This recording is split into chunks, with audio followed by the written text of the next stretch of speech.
बिस्मिल्लाहिर्रहमानिर्रहीम। अस्सलामु अलैकुम डियर स्टूडेंट्स। फिज़िक्स के लेक्चर का आगाज़ करते हैं।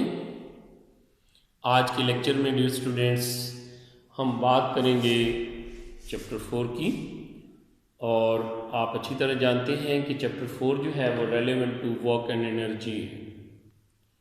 तो स्टूडेंट्स याद रखिएगा कि जब हम बात करते हैं वर्क एंड एनर्जी की तो आपके ज़हन में बहुत सारे क्वेश्चन अराइज होते हैं कि वर्क और एनर्जी के हवाले से।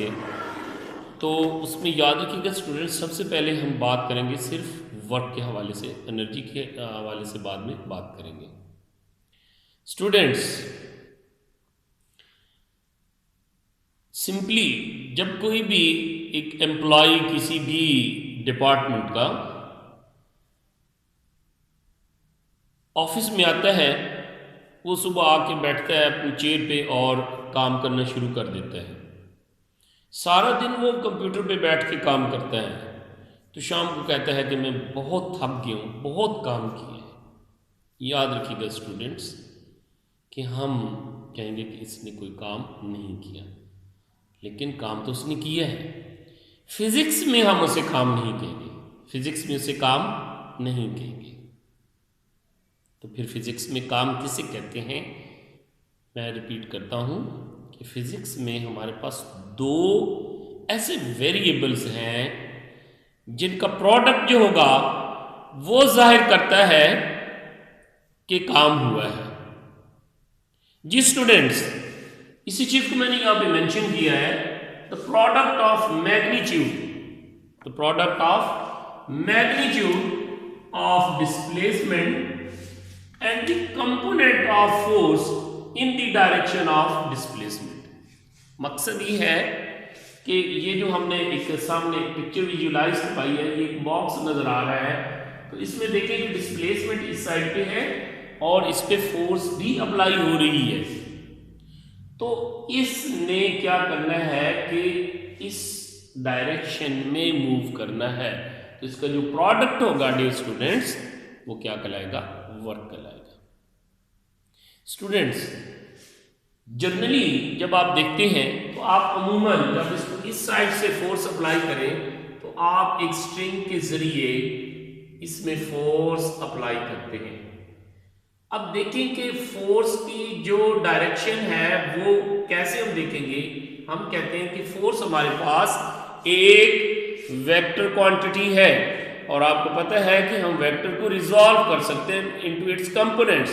तो याद रखिएगा इसका जो वर्टिकल कंपोनेंट होगा डियर स्टूडेंट्स वो ये कहलाएगा जिसको हमने एफ वाई कहा है, और ये जो है डियर स्टूडेंट्स इसके जो पैरेलल होगा वो हमारे पास एफ एक्स है, और आपको याद है कि ये किसके इक्वल था? एफ कॉस थीटा के।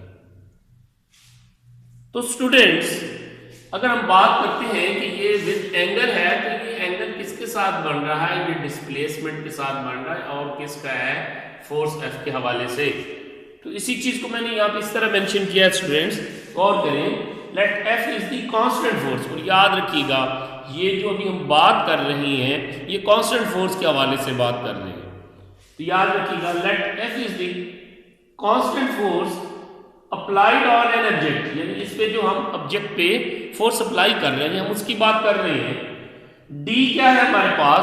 दैट इज द डिस्प्लेसमेंट है। एफ हमने कहा था ये हमारे पास क्या है? फोर्स अप्लाइंग ऑन ऑब्जेक्ट, और डी क्या है हमारे पास? डिस्प्लेसमेंट ऑफ द बॉडी है। और ये जो थीटा है that is the,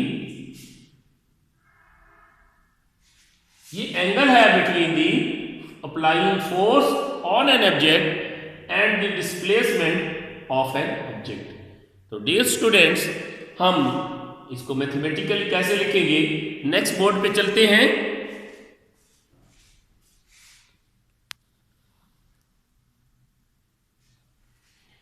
ji students, तो मैथमेटिकल फॉर्म इसकी देखें कि हम कह रहे थे कि W जो है वर्क, ये हमारे पास W वर्क जो है that is equal to F cos theta into d, यानी कि हमारे पास ये एफ कॉस थीटा था और साथ ही हमारे पास डिस्प्लेसमेंट, हम इसको यूं भी लिख सकते हैं FD cos थीटा।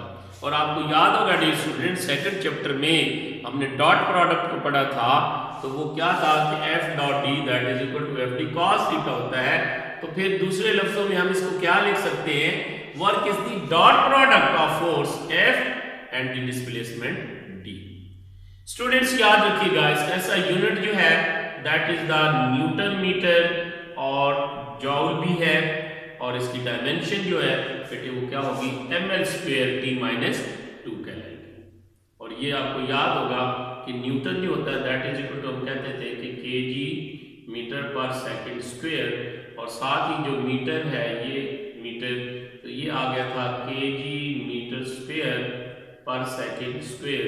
तो इसकी जगह पे क्या आ जाएगा हमारे पास m, यहाँ पे क्या है L स्क्वायर, और ये हमारे पास T माइनस 2। तो यही जो है हमारे पास डायमेंशन है। इसको फर्दर देखते हैं डियर स्टूडेंट्स, तो वो नेक्स्ट बोर्ड में हम इसको विजुलाइज करते हैं कि क्या चीज़ें हैं, कुछ स्पेशल केसेस हम इसके डिस्कस करने हैं, तो उनको हम अभी देखते हैं।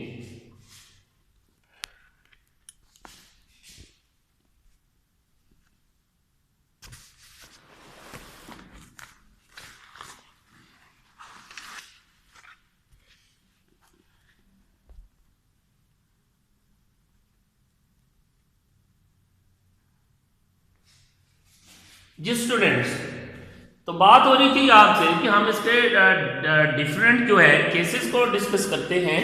तो उसमें देखिए स्टूडेंट्स कि हमने कहा था कि हमारे पास वर्क डन जो क्या है वो F cos theta into D, force और उसका कंपोनेंट है, फोर्स का कंपोनेंट और डिस्प्लेसमेंट। तो अब देखें कि इसके अंदर जो हमने बात की थी कि angle between the force and displacement, तो उसी के हवाले से देखते हैं डिफरेंट स्पेशल केसेस। उसमें जो पहला केस है कि अगर आपका एंगल जो होगा between the force and the displacement that is less than 90 degree, तो हम उस कहेंगे कि वो वर्क हमारे पास पॉजिटिव है, वो वर्क क्या है पॉजिटिव है। और अगर वही जो चीज है बेटे वो क्या होती है, वर्क डन जो है वो हो रहा है, लेकिन उसके अंदर क्या है कि एंगल जो बन रहा है between the force and displacement that is equal to 90 degree, तो वो बेटे क्या होगा हमारा वर्क डन क्या हो जाएगा, जीरो हो जाएगा, बिकॉज ऑफ cos 90 आपको पता है कि वो जीरो होती है। और अगर ऐसी कंडीशन आती है कि 90 डिग्री से ज्यादा एंगल हो लेकिन 180 डिग्री के इक्वल हो या उसके लेस हो, तो उसको हम कहेंगे कि वो वर्क डन हमेशा हमेशा नेगेटिव होगा। और याद रखिएगा कि एक ऐसा एमसीक्यूज भी बन सकता है कि वर्क मैक्सिमम कब होगा, आप कहेंगे कि work maximum when the angle between the force and displacement is 0 degree, और वर्क डन या वर्क जो वर्क होगा वो दैट इज इक्वल टू होगा मैक्सिमम कब, जब आपका एंगल 180 डिग्री होगा, लेकिन होगा अपोजिट डायरेक्शन में, होगा अपोजिट डायरेक्शन में। और चौथा जो है बेटे, अगर हम कहते हैं कि थीटा 0 डिग्री है, तो मैं ऑलरेडी बात कर रहा हूं, उसके अंदर हमारा वर्क क्या होगा, मैक्सिमम होगा। याद रखिएगा डियर स्टूडेंट्स, इसको ग्राफिकली भी हम रिप्रेजेंट कर सकते हैं। ये देखिए आपके सामने एक मैंने ग्राफ ड्रॉ किया है, ये हमारा ओरिजिन, ये पॉइंट P, और ये हमने कहा कि R है। तो याद रखिएगा हमने y एक्सिस में फोर्स को शो किया है, तो फोर्स पे कांस्टेंट है तो जाहिर कांस्टेंट रहेगी, साथ क्या है हमारे पास डिस्प्लेसमेंट हो रही है। तो याद रखिएगा ये जो एरिया है under the force displacement curve, ये रिप्रेजेंट करेगा इसको work done by the force, और एरिया अंडर द कर्व को हम यूं लिख सकते हैं कि OP into OR यानी force into displacement is equal to FD, and FD क्या होता है हमारे पास, वर्क डन है, that is the magnitude of the work. तो ये था डियर स्टूडेंट्स आज का लेक्चर जो कांस्टेंट फोर्स के हवाले से हमने डिस्कस किया है। तो नेक्स्ट जो है डियर स्टूडेंट्स वो हम डिस्कस करेंगे बाय द वेरिएबल फोर्स, तो वो नेक्स्ट लेक्चर में हम बात करेंगे। इसके हवाले से एक दो चीज़ें ज़हन-नशीन कर लें कि फॉर एग्जांपल आप कहते हैं कि कोई एक ऐसा पर्सन जो कोई बैग लेके खड़ा है, तो आप ये बताएं कि डियर स्टूडेंट्स कि उसने क्या काम कर रहा या नहीं, तो फिजिक्स की रूल से बेटे वो काम नहीं है, बिकॉज ऑफ उसके अंदर डिस्प्लेसमेंट आपकी जीरो है। इसी तरह स्टूडेंट्स, अगर आप कहते हैं कि हम इस बोर्ड पे कोई फोर्स लगा रहे हैं, तो फोर्स को जब आप लगा रहे हैं तो क्या ये मूव कर रहा है? नो।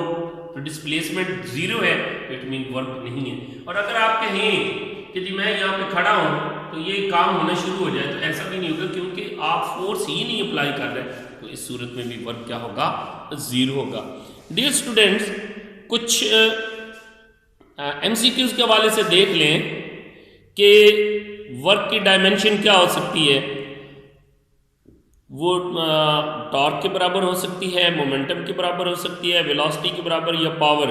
तो ये बेटे आपने लाजमी इसका क्वेश्चन मुझे आंसर करना है कि, फिर मैं रिपीट कर रहा हूँ, work has dimension like momentum, torque, velocity and power. इसी की बुनियाद पे आपकी अटेंडेंस को मैं कंसिडर करूँगा। उसके अलावा मुझे ये बताएं कि वर्क डन जीरो कब होगा? जब एंगल जो है बिटवीन द फोर्स और डिस्प्लेसमेंट क्या होना चाहिए? 45 डिग्री, 90 डिग्री, 0 डिग्री या 180 डिग्री।